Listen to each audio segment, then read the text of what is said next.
Rasulullah Shallallahu Alaihi Wasallam itu teladan beliau bukan hanya dalam urusan kelebihan-kelebihan dan keistimewaan beliau, tapi Rasulullah Shallallahu Alaihi Wasallam juga teladan justru dalam kekurangan dan kekeliruan-kekeliruan beliau. Karena Rasulullah Shallallahu Alaihi Wasallam adalah manusia, maka Allah telah mentakdirkan Rasulullah itu tidak selalu tepat, tapi selalu benar. Ini dalam bahasa fikih, benar dan tepat itu beda ya. Kalau benar lawannya salah, kalau tepat lawannya keliru. Kalau benar bahasa Arabnya hak, kalau salah bahasa Arabnya batil. Kalau tepat bahasa Arabnya shawab, kalau keliru bahasa Arabnya khata'. Apakah Rasulullah selalu benar? Selalu benar. Rasulullah tidak pernah mengajarkan yang batil. Tapi apakah Rasulullah pernah keliru? Pernah. Rasulullah itu berbuat dosa? Tidak. Tapi lupa? Ya.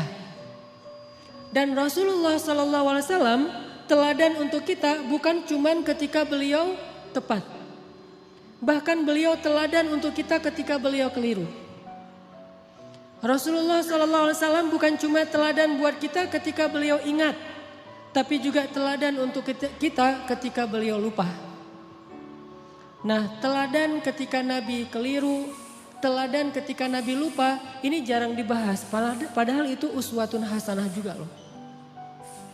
Uswatun hasanah dari mana? Kalau kita lupa, kalau kita keliru, kalau kita salah, gimana cara kita untuk tetap on the track, tetap diridhoi Allah, tetap Allah maafin kita kalau kita salah, kalau kita keliru, kalau kita lupa, kalau kita silap, kalau kita berdosa. Caranya adalah kita harus meneladani Nabi ketika Nabi juga berada dalam kondisi yang sama, walaupun tetap Nabi lebih baik daripada kita. Buat saya, laqad kana lakum fi Rasulillahi uswatun hasanah, bukan hanya ketika Nabi SAW sholatnya khusyuk, tapi juga ketika Nabi sholat lupa rakaat. Nabi itu pernah sholat harusnya 4 rakaat, lupa jadi 2 rakaat. Terus selesai salam 2 rakaat nih, kayak orang sholat qashar. Selesai salam, sahabat nanya, ya Rasulullah, apakah kita mengqashar sholat? Kata Nabi tidak. Memangnya kenapa? Kita sholat 2 rakaat loh Rasul. Kata Nabi beneran? Beneran. Tanya ke sahabat-sahabat yang lain, semuanya bilang ya, kita tuh sholat 2 rakaat. Akhirnya Nabi berdiri lagi, takbir, melanjutkan 2 rakaat sholat yang tersisa dan menutupnya dengan sujud sahwi.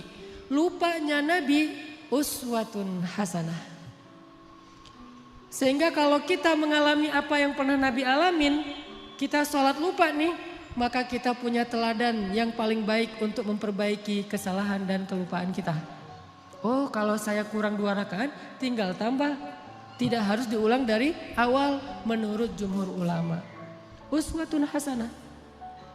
Dan bukan hanya itu, uswatun hasanahnya juga buat kita bahwa Nabi itu gak pernah sombong, gak pernah gengsi untuk mengakui bahwa beliau keliru. Itu juga uswatun hasanah. Kan harusnya Nabi itu yang dilihat itu yang ideal-ideal, yang keren-keren, yang istimewa ya. Begitu sekali keliru, Nabi kalau misalnya beliau bukan teladan, beliau gak akan ngaku. Ah, kalian aja yang gak khusyuk, kan saya gak mungkin gak khusyuk, saya ini Nabi loh. Masa kalian ngomongin saya salah? Enggak, kalau kayak gitu beliau bukan uswatun hasanah.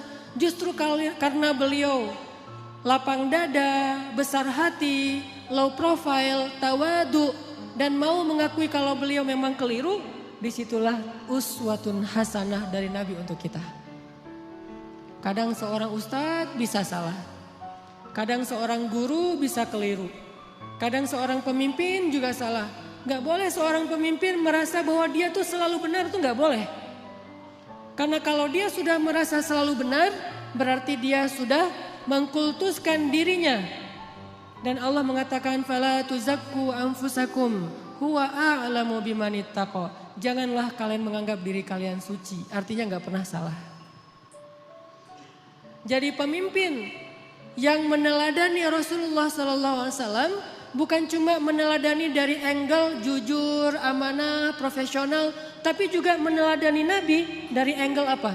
Bahwa kalau keliru berbesar hati untuk mengakui. Kalau dinasihati oleh orang lain dan nasihat itu memang tepat dan benar, maka dia menerima dengan lapang dada. Kalau perlu dia berterima kasih kepada orang yang sudah menasihati dia, bukan malah ilfil, bukan malah menyakiti, bukan malah menzolimi. Ini uswatun hasanah ketika Nabi keliru. Laqad kana lakum fi Rasulillah Laqad kana lakum fi Rasulillahi uswatun hasanah. Pasti di dalam diri Rasulullah itu ada uswatun hasanah. Tapi kan Rasul gak selalu tepat. Walaupun tepatnya itu banyak. Sedikit keliru. Tapi tetap ada kelirunya. Bahkan kalau kita baca ayat-ayat Al-Quran. Kita akan menemukan lebih dari satu ayat-ayat teguran terhadap Nabi. Ya kan? Walaupun yang populer satu surat Abasa.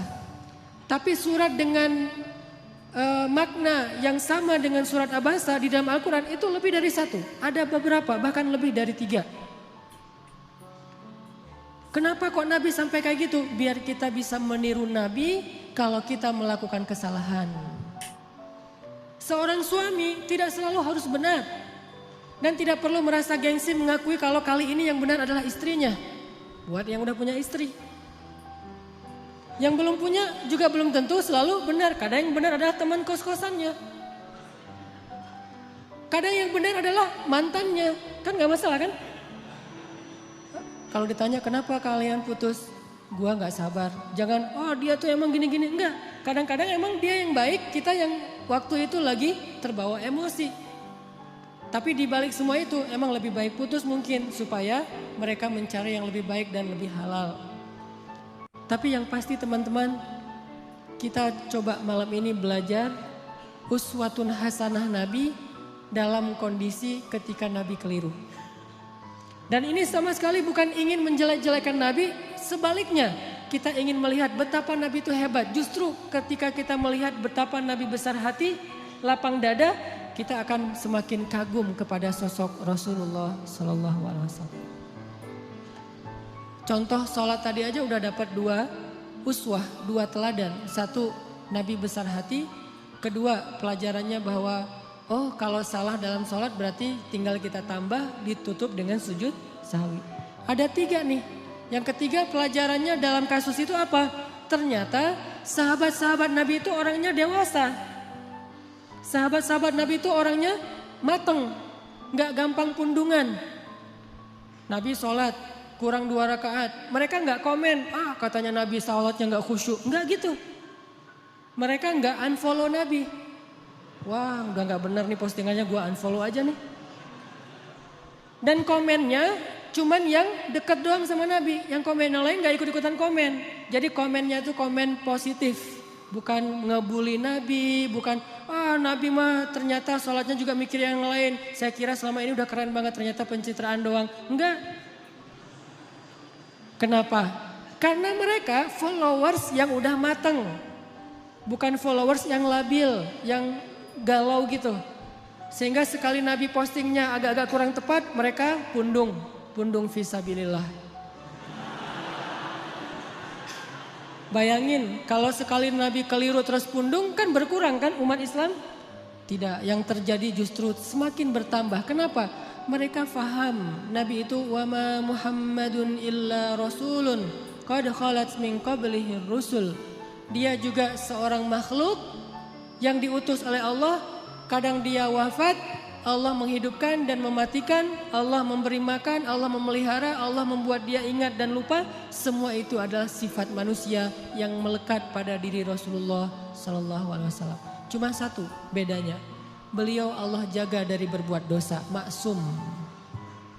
Dijaga dari berbuat dosa. Jadi Nabi itu gak buat dosa, tapi kalau keliru ya. Lagian keliru itu bukan dosa sengaja.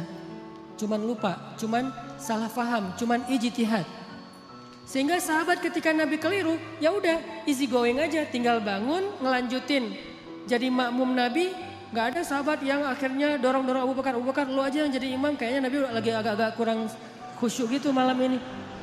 Kayak lagi apa misalnya, enggak sahabat tetap aja, ya udah Rasulullah kita ikutin. Nabi lanjut 2 rakaat diikutin. Dan enggak ada yang ngomongin di belakang. Enggak ada yang diam-diam, bisa gitu juga ya Nabi, gue heran, jadi gosip. Terus besok keluar di postingan-postingan sahabat, Nabi ternyata manusia biasa. Hashtagnya Nabi lupa, viral di antara mereka. Gak usah dibesar-besarkan, itu hal yang wajar. Udah aja mereka lupa. Tapi tetap direwayatkan kisah ini supaya apa?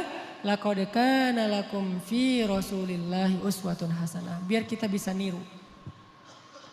Ini angle uswah hasanah yang coba kita terapkan dalam hidup kita. Menyikapi kalau orang lain keliru. Orang lain itu bisa orang tua, orang lain itu bisa guru, orang lain itu bisa teman, orang lain itu bisa pasangan, orang lain itu bisa tetangga, orang lain itu bisa pemimpin, bisa pejabat, bisa siapa aja. Bahkan orang yang paling soleh sekalipun melakukan kesalahan dan kekeliruan. Salah satu di antara ciri-ciri orang bertakwa yang Allah sebutkan di dalam surat Ali Imran 135. Walladzina idza fa'alu fahishatan aw zalamu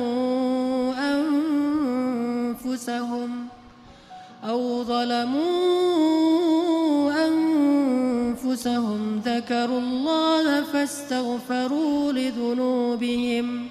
Orang yang bertakwa kata Allah adalah orang-orang yang apabila melakukan kesalahan, menzolimi diri sendiri, atau melakukan fahisyah, dosa sembunyi-sembunyi. Coba, ternyata orang bertakwa juga bisa ngelakuin dosa, kesalahan. Bedanya apa? Zakarullah. Ketika dia sadar, ketika dia ingat, ketika dia diingatkan oleh orang lain, fastaghfaru lidzunubihim. Buru-buru dia meminta ampun kepada Allah dan tidak lagi melakukan kesalahan itu. Ini bedanya orang bertakwa sama orang yang tidak bertakwa.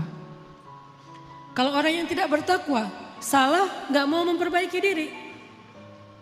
Kalau orang bertakwa salah juga tapi mau segera recovery, memperbaiki diri. Jadi peluang berbuat salah sama antara orang yang bertakwa dengan yang tidak bertakwa, sama peluangnya.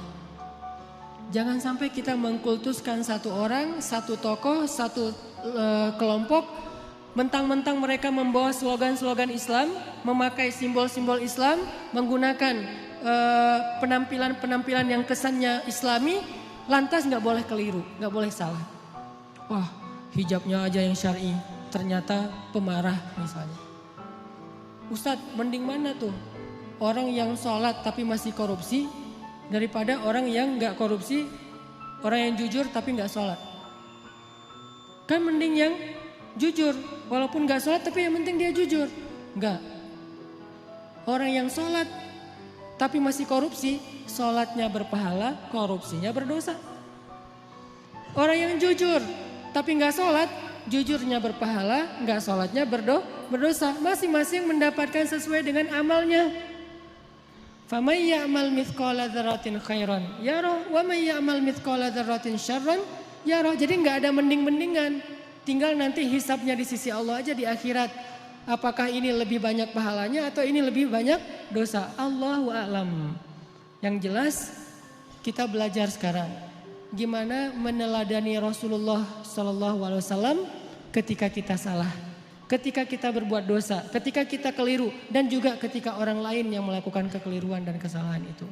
Teman-teman yang dirahmati Allah Subhanahu Wa Taala, belajar meneladani Nabi SAW itu bukan sekedar belajar mendapatkan wawasan tentang perilaku Nabi, bukan.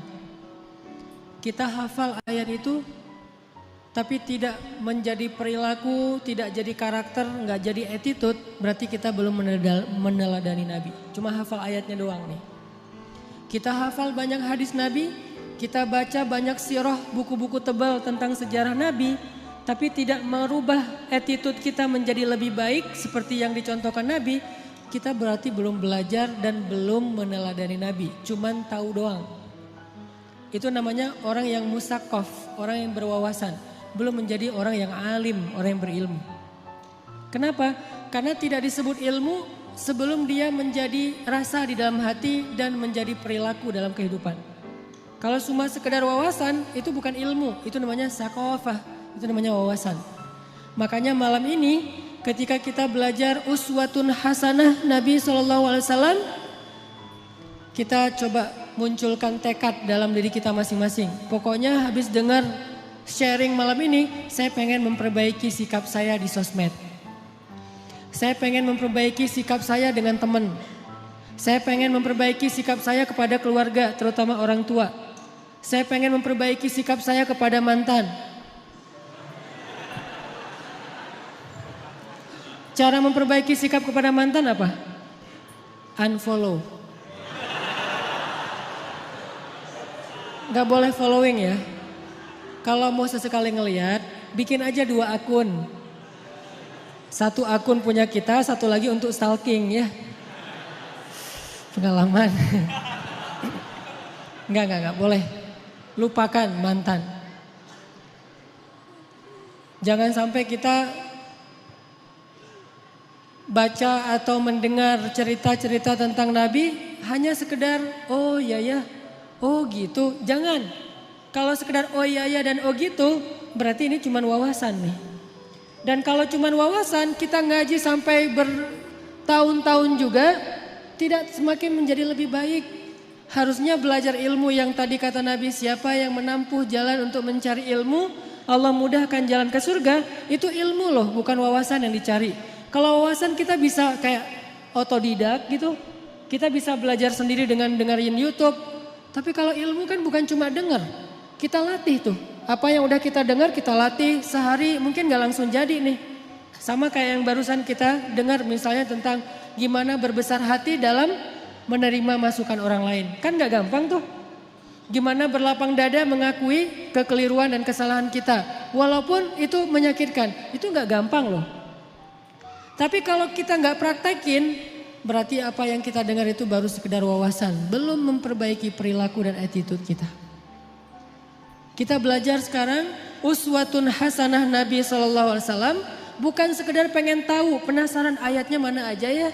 Hadisnya gimana aja ya. Kita bukan pengen berdebat dengan dalil. Kita pengen memperbaiki diri. Tapi kalau kita pengen berdebat dengan dalil, kita akan lebih fokusnya ke dalil itu riwayat siapa, kemudian teks aslinya kayak gimana. Terus kalau perlu di capture, nanti kalau ada teman kita yang berbeda pendapat tinggal kita broadcast, kita share. Ini sekedar wawasan yang dijadikan bahan perdebatan. Buat apa kalau kayak gitu? Harusnya kita belajar bukan supaya jago berdebat. Bukan kalau kita nanti berdebat dengan teman kita di grup, kita punya banyak argumen, dalil segala macam. Buat apa yang kayak gitu-gitu? Bahkan Nabi aja pernah mendengar sahabat berdebat di dalam Masjid Nabawi dilemparin debu sama Nabi. Jadi ada sahabat lagi ngaji nih, lagi baca Quran di dalam masjid. Kan rumah Nabi di sebelah masjid. Tadinya ngaji asik tuh seru. Bismillahirrahmanirrahim, baca santai. Lama-lama mulai terjadi keriuhan, kegaduhan. Nabi dalam rumah ngedengar kok udah mulai ada orang yang teriak-teriak ya. Kok mulai kayak ada orang yang marah-marah. Nabi keluar melihat mereka lagi berdebat tentang makna satu ayat. Nabi mengambil debu dan melempari mereka dengan mengatakan, kalau kalian membaca ayat Al-Quran, carilah ayat yang mempersatukan kalian. Artinya jangan membaca ayat-ayat yang membuat kalian berpecah belah, bukan ayatnya tapi persepsi dan tafsiran terhadap ayatnya.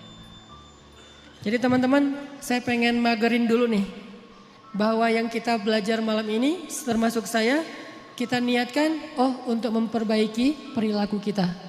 Baik perilaku kita di dunia nyata atau di dunia maya. Pokoknya kita perbaiki perilaku kita. Dan anak Indonesia tuh, anak Jawa Barat, orang Sunda itu diantara seluruh suku yang ada di Indonesia itu kan termasuk salah satu suku yang terkenal paling lembut, santun, tata keramanya luar biasa kan. Jangan sampai identitas itu hilang oleh modernitas. Sehingga gara-gara kita hidup di dunia maya, medsos, kita melupakan tradisi nenek moyang kita yang sebetulnya luar biasa. Kenapa tradisi itu harus pindah ke Jepang, harus pindah ke New Zealand, harus pindah ke negeri-negeri yang tidak mengenal agama? Harusnya tradisi itu tetap ada di negeri kita. di negeri orang-orang yang beriman kepada Allah Subhanahu wa taala. Makanya kita perbaiki lagi. Karena saya beberapa kali jalan ke beberapa negara, rahmat dari Allah bukan karena hebat. Kalau orang lain mungkin jalan-jalan itu karena banyak duit ya. Ada yang bahkan sakit kepala dikit jalan ke luar negeri. Di rumah nggak ada bawang ke Singapura ya. Dah kalau saya mah alhamdulillah gratis diundang akhirnya ke luar negeri. Tapi diniatkan juga sekalian belajar, main, termasuk pencitraan ordai gitulah pokoknya. Jalan ke Korea, ke Jepang gitu. Kenapa orang Jepang itu attitude-nya lebih islami daripada kita? Padahal mereka tidak membaca teks-teks agama karena mereka terus berusaha memperbaiki perilaku mereka. Walaupun sisi lain mereka banyak masalah sih. Jalan ke New Zealand, di Auckland misalnya. Itu orang-orangnya itu luar biasa, sangat menjaga perasaan orang lain. Nah kita punya teks yang sangat ideal. Punya teladan uswatun hasanah yang udah paling keren lah pokoknya. Nggak ada lagi teladan yang lebih keren daripada teladan kita. Emang ada manusia yang lebih keren daripada Rasulullah? Nggak ada kan? Rasulullah itu yang paling keren udah tuh. Yang paling teladan terbaik. Kalau teladan kita udah terbaik tapi perilaku kita nggak terbaik. Pasti ada masalah dalam kita meneladani Nabi ini. Bukan Nabinya yang nggak keren. Kita belum meneladani Nabi secara utuh.